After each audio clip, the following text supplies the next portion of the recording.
Well, welcome back to our lectures on the NSQ National Standards for Online Courses. In this, which is Lesson 4, we will be examining Standard C, the section on instructional design. Now, I remind you that the NSQ National Standards for Quality Online Learning are delineated into three major segments: online teaching, online courses, and online programs.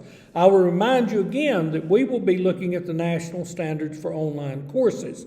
And we will be examining the standards for online courses, and you may download those standards from the URL https://www.nsqol.org. By the end of this video, it is my goal that you will be able to implement actions to address the NSQ National Standards for Online Courses, Standard C, Instructional Design.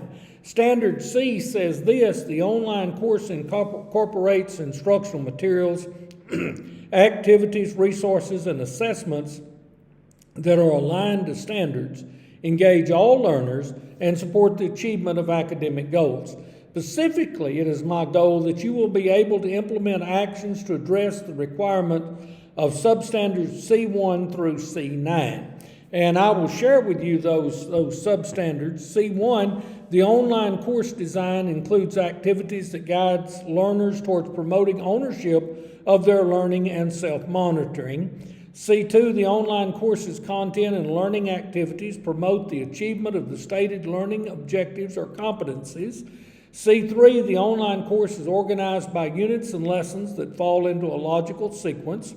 C4, the online course content is appropriate to the reading level of the intended learners. C5, the online course design includes introductory assignments or activities to engage learners within the first week of the course. C6, the online course provides learners with multiple learning paths as appropriate, based on learner needs that engage learners in a variety of ways. C7, the online course provides regular opportunities for learner-learner interaction. And C8, the online course provides opportunities for learner-instructor interaction, including opportunities for regular feedback about learner progress. And then C9, the last of those substandards, the online course instructional materials and resources present content in an effective, engaging, and appropriate manner. And specifically, our goal is to, and the objective of this video, is to provide you with a plan that will address the requirements of substandards C1 through C9. As in previous videos, what we have done is we have taken those 9 substandards and clustered them into major topics. The 4 major topics are course organization, the variety of instructional activities, the engagement of all participants, and then to end with the differentiation of instruction. We will begin with course organization. Courses are generally laid out in organized modules when you're talking about online learning. These modules can be designed according to the week of course delivery, or the module can be chunked by topics to be covered in the weeks of the course delivery. Specifically, what we're talking about with this is a methodology that takes the course over the 15 or 16 weeks of operation and logically sequences the learner through a series of topics to get them to the place that they have mastered the majority of the material. Both design models, whether it's designed by weeks or it's chunked by topics, both models are logical approaches to delivering the course and guide the student through the required material. The weekly module approach does this. You have week 2, week 3, week 1, week 2, week 3, week 4, week 5, so on down to week 15. The chunked model breaks that course down into topics, major topics that you would have in that particular course, like topic 1, topic 2, topic 3, on down to the final topic. Now, the pros and cons of the weekly model are that the weekly model is certainly organized and logical. It's easy to follow, and it fits a traditional framework. And if you go into a face-to-face class, you generally have 15 weeks of instruction and then a final exam. This fits that model because it gives you 15 modules to go through, and then you have the final exam time. The cons are that it requires 15 modules. Now let that sink in just a minute. That's 15 complete modules. Having 15 modules, a person may find it difficult to put their assessment, to work their assessments into those weekly 15 modules.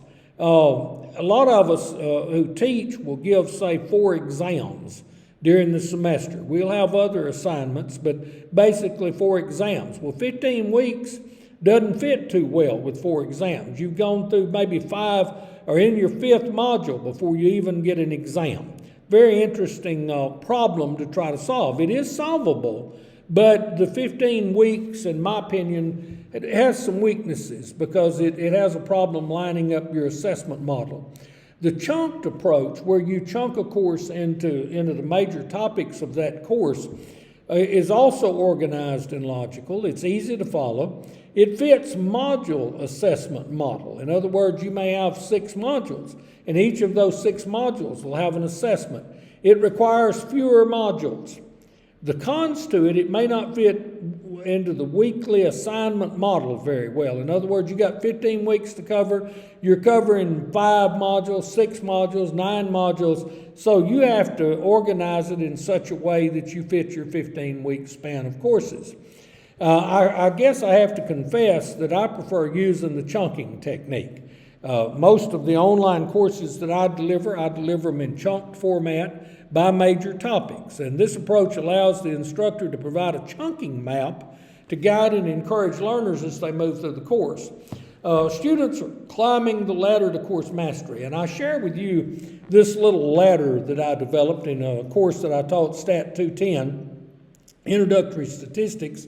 And you see it starts out at the bottom of the ladder. You are here, terms and concepts. Go to the normal distribution, confidence intervals, hypothesis testing, differences of 2 means, ANOVA and MANOVA, coordinational analysis, linear regression, and a chi-squared distribution. If you look at that, you see that there are indeed 9 topics that are covered in that 15 weeks, and I can lay them out however I want to. I may want to spend a week on terms and concepts and the normal distribution. I may want to spend 2.5 weeks in, but I would line out that the covering of those topics according to that 15-week schedule as I see fit. One of the things that I like about chunking a course is that each module can be designed certainly in a way that you have a similar design to help the student master the material, but you can progress the student from one topic to the next topic to the next topic and finally help them get through the course. I love my little ladder because if you took Stat 210 with me, after you do terms and concepts, then the you are here would be the normal distribution, and you move right on up the ladder and you master the course. And actually, those people who have discovered that statistics is not mathematics, it's a totally different subject, come to love statistics. It's a lot of fun. Now, course organization, some final observations. As the teacher, the decision is yours.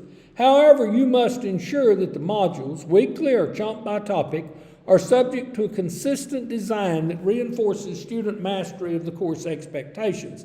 If you want to chunk it, if you want to design it in your modules by weeks, week 1 through week 15, that's fine. If you want to design your module and chunk it by topics in the course where one topic lays the foundation, you go to the next, and the next, that's fine.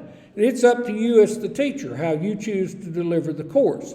But whatever you do, when you build those modules, there are some things that need to be consistent from the beginning of the class to the end of the class. The goal is to help your less savvy students catch on to what they need to do and help them build those skills. And then, of course, as you go further along, you can add new topics, new things to it to help them increase their skills. You must take care to design each module to consistently require the same expectations. This will help your less savvy students come up to speed in your course. Now, consistency provides those students a comfort zone. In other words, they were successful in Module 1, so they're not afraid to go into Module 2. They were successful in Module 2, so they're not afraid to go into Module 3. And I say that you have this comfort zone to minimize the terror of engaging in online learning, because you need to put yourself in the student's place. Some of them are terrified of taking an online course. And I assure you, an online course is not easier than a face-to-face course. An online course simply has more flexibility, but usually is a little bit more difficult. And you want to give that student a comfort zone. Now, I'm not telling you that you don't introduce new technological concepts as you go through the course. You certainly do. I'm not telling you that you may not put something else in there to further enhance the module. You certainly can. But you're building a ground level that when the student meets that ground level, they have the foundation then to go on, and that will provide them a certain level of comfort. Now, in the standards speak to the variety of instructional activities. There's the old saying that variety is the spice of life. I laugh sometimes because my wife is a tremendous cook. But when we first got married, she cooked pinto beans every meal. And pinto beans, I love pinto beans. I love them the first through the fifth time. But by the time you get down to the 30th time, they get a little bit old. You want to change something. Maybe we could have some butter beans and cornbread. Variety is the spice of life. In online learning, you don't want to just go on and lecture those students. You want to engage them.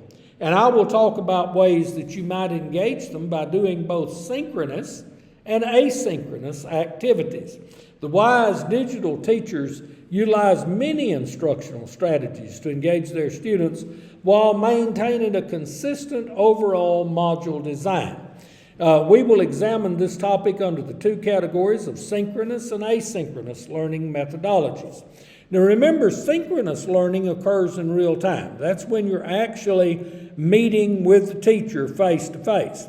Now, by watching this video, you're engaging in asynchronous learning. I've recorded a video. I'm not here. I may be in bed asleep. I may be down at the pizza parlor eating a pizza while you're watching the video. That's asynchronous. Synchronous occurs when you're online with the teacher and the students in real time.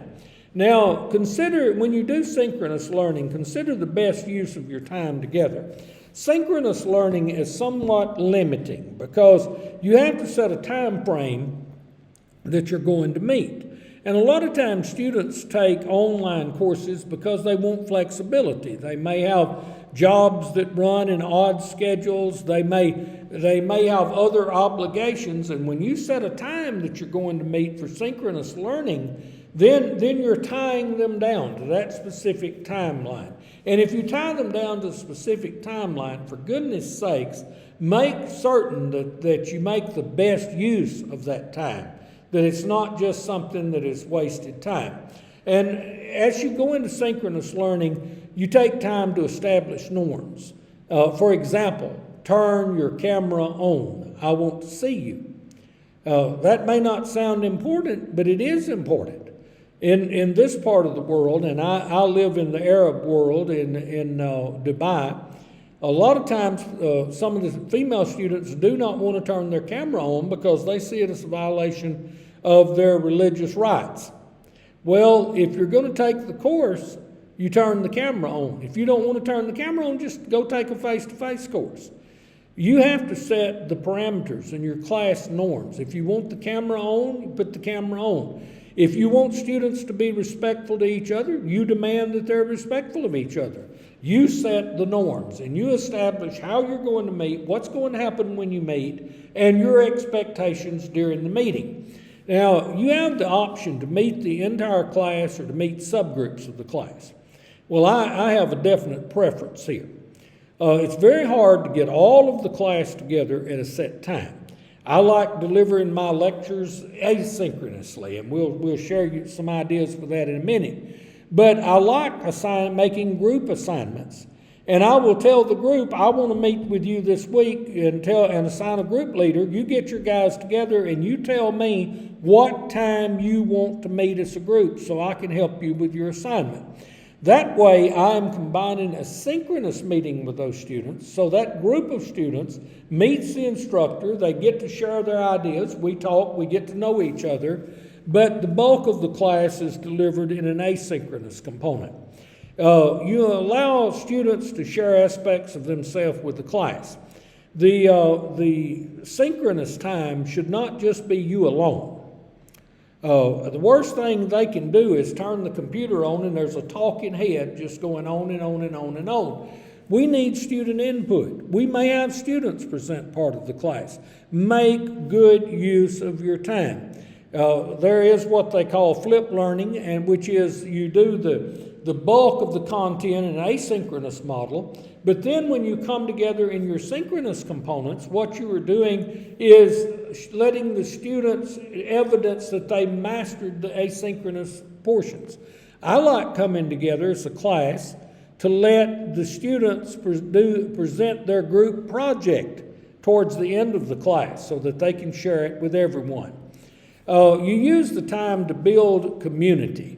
And that's why you're doing a synchronous component, so they get to know each other and you engender student to student and student to instructor interaction, which we will talk more about in a moment. But students can interface just as much online as they can interface in a face-to-face class. But you have to set the expectations to build community through your synchronous components. And I want to add this, always stick to the scheduled course time frame. The worst thing you can do is schedule an online time, say from 9 p.m. to 10 p.m. and go from 9:15 p.m. to 10:45 p.m. Respect their time, just like you expect them to respect your time. Stick to the scheduled times and abide by them. And I always like to maintain open virtual office hours for students. That's a synchronous meeting one-on-one, sometimes two-on-one, or maybe 3 students, or maybe a whole group. But I'm available during this time. I will have virtual office hours, and if you want to contact me, feel free to. You can join in the Zoom link, and we'll talk and have a good time together, and maybe I can get to know you, and you can get to know me. Now, let's talk about asynchronous. Asynchronous learning is very flexible. It is what most online students are really looking for, to have the flexibility to learn the material without having to be nailed down to a set time like you have with synchronous learning. It's very flexible. And there are things that you can do with asynchronous learning that are very powerful. You can provide pre-recorded lesson materials to support learning. Right now, what we're doing is what you're doing when you review this is reviewing a pre-recorded lesson, which is done using PowerPoint as the base and Camtasia as the screen save, that has been burned into video and uploaded to YouTube. And I do it on YouTube so that you have a lot of flexibility. You can use your mobile phone and watch YouTube. I like you being able to do that. Matter of fact, a few years ago, I was in India with a friend of mine, and I was buying a dress for my granddaughter, and I spoke, and of course, my terrible Texas accent, Mr. Soccer was there, and this kid walked by and said, "Who is that?" I said, "I know him. He got my class through statistics." And he came up and got my autograph and shook my hand, and we took pictures together and all the fun stuff. But my statistics videos were being viewed in India, and his class had run across them and helped them get through the course in statistics that they were taking. Pre-recorded lessons are powerful. And if you build them properly, you upload them to a medium where you can keep them and share them with people, they last forever. I share mine publicly on YouTube. You don't have to share them publicly. You can put them out on YouTube and have them done in such a way that they have to know the URL to access it. You can actually build the video and not load it to YouTube, but embed it in the course module if you choose to. But pre-recorded lesson materials are very important. And again, I point out to you that what I'm doing I'm doing with PowerPoint. The base that you're looking at is a PowerPoint slide that I'm running, and I'm recording the screen or capturing the screen with a screen capture software called Camtasia, Camtasia. I love Camtasia. Now, you can utilize the course message board, and you certainly need to do that. You communicate with the students. When are assignments due? You ought to know when the student comes in the class, you ought to be able to tell them when their assignments are due. That should be part of the syllabus. You utilize discussion boards, blogs, and chats. You know, most of these things are the same things with different names. I love discussion groups. You can post something for discussion, and when the student comes into the class, in the very first module, one of your discussions should be to let them introduce themselves, tell who they are, maybe where they come from, what they're in the class for, where they work, and tell us something about themselves. That's an icebreaker, and there are many other ice-breaking activities that you can do in your first module to help the student get to know the other students. You engage student learning with externally generated videos. Now, these are not videos that you make. These are videos that you may find somewhere else. For example, if you're going to teach about social mores, the students could watch a movie. And one movie they could watch is called The Gods Must Be Crazy. It's a fascinating movie about completely different social mores existing in Africa between the indigenous people and the British. Have students watch that. They might learn something about it. You can encourage assigned groups to digitally collaborate and submit projects to the class members for review. I very much like using groups. And because the workplace is about teaming and it's about working together. And if you have these groups collaborate and build a project, you're helping them learn to work with others, but then they're mastering the material while they build the project, and then have them present it to the other students, lets them increase their digital and communication skills. And by having the other students review it, you help students learn how to fairly review the work of others. And you can have students build an e-portfolio. You can have students create a game. You can give an open book or take-home exam. Hey, I don't care if you collaborate with your friends. You can collaborate within your group. But here's the exam. I want you to get after it. You can, and you always want to encourage student reflection.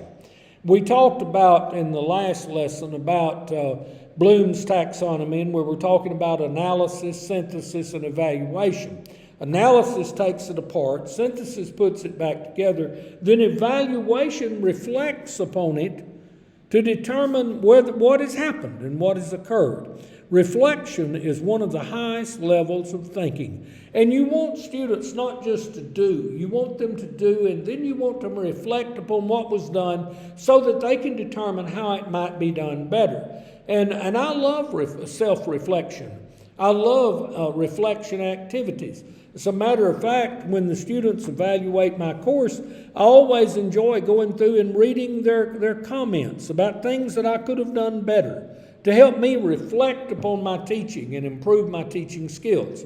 You allow students to submit an alternate assignment. Have you ever done that? There's nothing wrong with that. In the course that I'm going to teach in the fall in leadership, there is a final exam. Likewise, there is a module of courses that are delivered through the Stevens Initiative that if those students participate in that and they bring me a certificate of completion, then I will waive them taking the final exam. That gives them a choice. They're adults. And letting them choose will cause them to become more engaged in the coursework. And listen, always provide prompt feedback. Many years ago, I was working on my bachelor's degree. I double majored in special ed and mathematics, and I had a math teacher. We took test 1, we got nothing back. We took test 2, we got nothing back. We took test 3, we got nothing back. The week before the final exam, he brought us the graded test. Now, that did a lot of good, didn't it? That's very poor instruction. If you want to engender discussion and interaction between yourself and your students, provide them prompt feedback on their work. Let them know that you are monitoring their work, and you be there to support them by telling them what they did well and what they could have done better. Now, the engagement of all participants was previously stated in two of our past lessons. I talked about the importance of student-instructor interaction and student-student interaction. The instructor must take the lead in reaching out to students. Very few students are going to reach out to an instructor.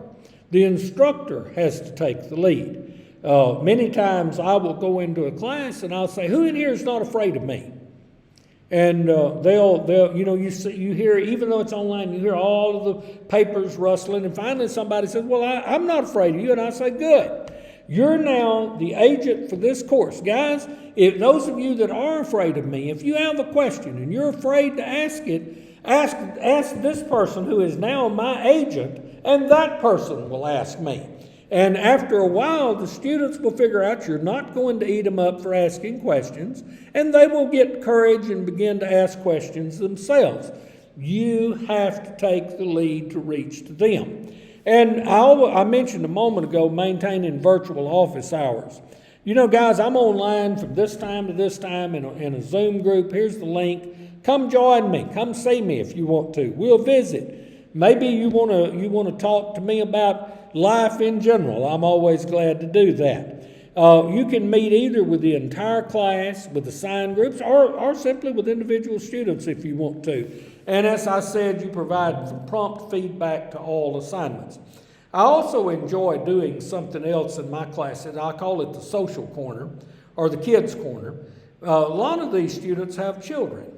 And here they are, they're working, they're going to school, and their kids are little and want to know what is going on. So sometimes I'll add a kids' corner component. And in that I may have the song Green Anaconda or the Gummy Bear, different things for the kids to look at and enjoy. So they get to take part and it becomes a family affair. Now that's just one of my unusual quirks, but let me tell you, when I'm dead and gone, those young kids are going to be looking one day to go to school and to improve themselves, and they're not going to be nearly as afraid of college because they got to see what mom and dad were doing in their classes. Now, the student-to-student interaction is very hard to engender, but it is critical in an online environment.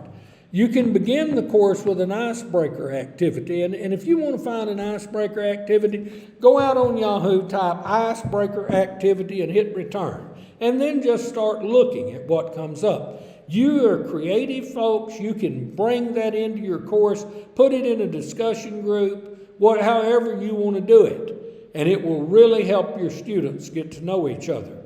I always like to assign small groups to help build a sense of community. But groups can meet outside the class to complete a project, and they will get to know each other.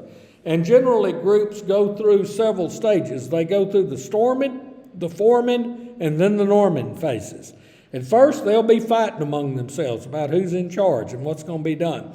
Then they'll begin to develop a norm. They go through storming, forming, and then they will build a norm of activity, and they will begin to operate. It's really a very cool thing to watch groups come together.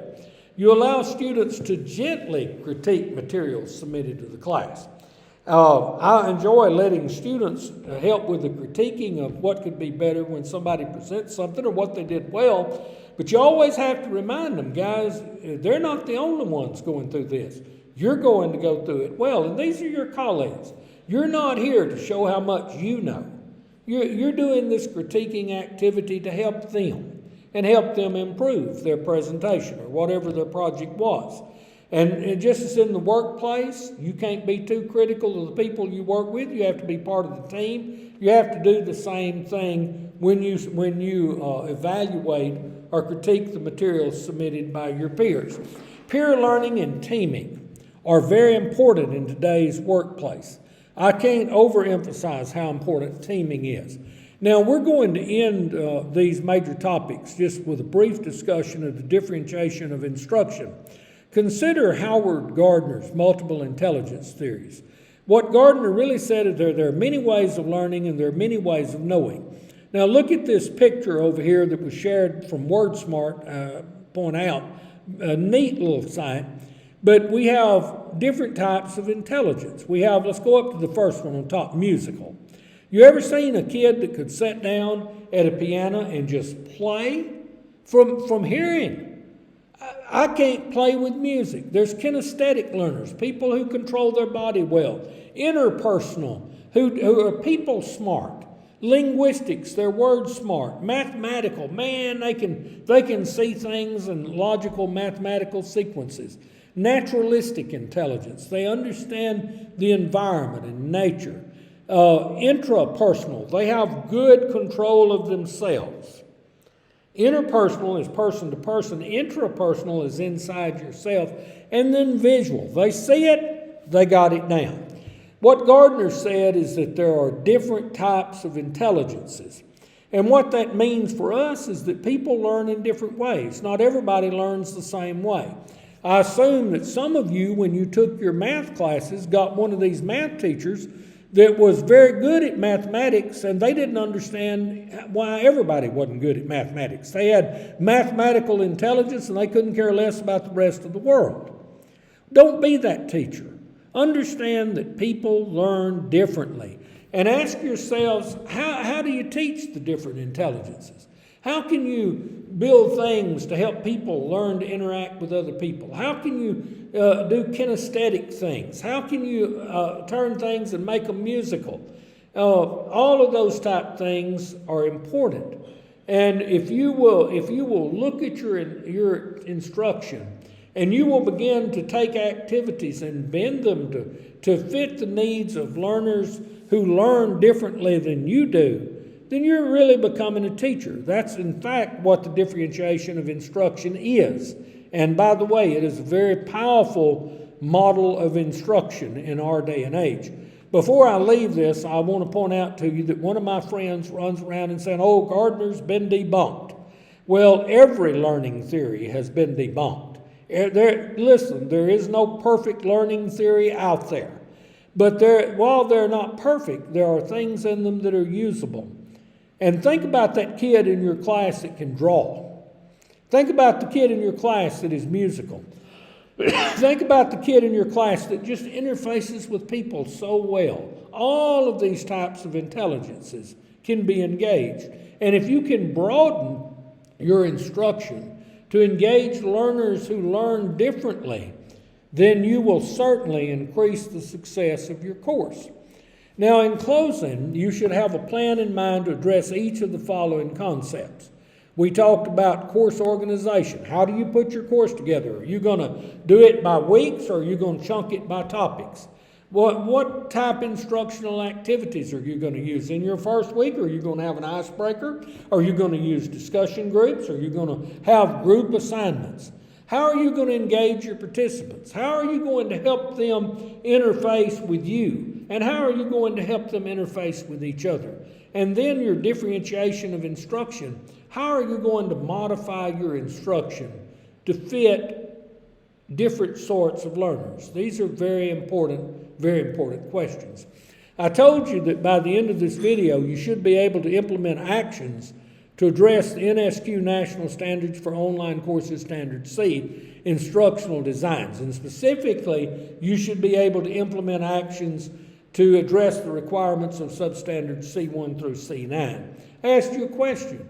Have we accomplished that? I hope we have. Now, you remember the last slide that I had on lesson 3? We had the little middle group. Now we're adding more people. We're becoming more and more diverse. And I assure you that every one of these folks that is pictured here learns differently. There's one of them that's probably very musical. If you get them something in a song, they can learn it. The fantastic way is the ABCs. A, B, C, D, E, F, G. Isn't that cool? All of us still remember that. There are those that can draw, those that can do math, those that like words. It goes on. Those that are naturalistic. They love the patterns of nature, and that's how they learn. I want to encourage you to think about how you can teach people differently, how you can engage them at their level to learn the material that you want to deliver. Please stay tuned. We have yet more videos to come, and I assume that we're going to have some very, very interesting material. Thank you for your kind attention.